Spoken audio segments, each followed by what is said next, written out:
Hi friends, आज हम बनाएंगे मैंगो पुडिंग।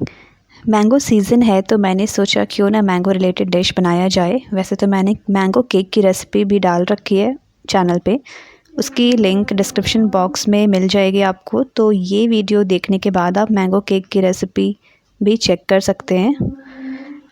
मैंगो पुडिंग एक बहुत ही पॉपुलर डिश है। इसे बनाने के लिए यूज़ होता है जेलेटिन, लेकिन आज हम मैंगो पुडिंग को बिना जेलेटिन यूज़ किए ही सेट करेंगे। तो हमारा मैंगो हो गया है कट, उसमें डालेंगे हाफ़ कप शुगर और ग्राइंड करके स्मूथ पेस्ट रेडी कर लेंगे। आम और चीनी ग्राइंड हो चुके हैं। अब हम इसमें ऐड करेंगे 1 कप मिल्क और फिर से ग्राइंड कर लेंगे कुछ सेकंड्स के लिए। तो मैंगो पुडिंग के लिए प्रिपरेशंस ऑलमोस्ट रेडी है। इसे कढ़ाई या सॉसपैन में ट्रांसफ़र कर लेंगे और इसे साइड रख देंगे। मैंगो पुडिंग को सेट करने के लिए हम आज यूज़ करने वाले हैं कॉर्नफ्लोर।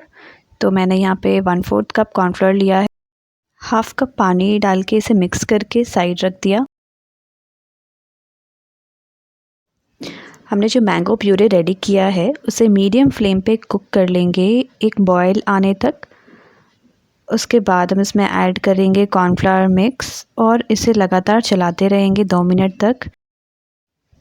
लगातार चलाने के बाद आप देख सकते हैं 2 मिनट बाद ये मिक्सचर गाढ़ा गाढ़ा सा हो गया है, थिक हो गया है। इसे थोड़ी देर के लिए ऐसे छोड़ दें। उसके बाद फिर इसमें नींबू का रस ऐड करेंगे, छोटा सा टुकड़ा। इससे क्या होगा कि फ्लेवर सारे बैलेंस हो जाएंगे।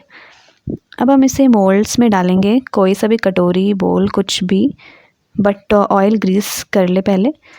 और इसे थोड़ी देर के लिए ऐसे ठंडा होने के बाद फ्रीज़र में रख देंगे 2 घंटे सेट होने के लिए।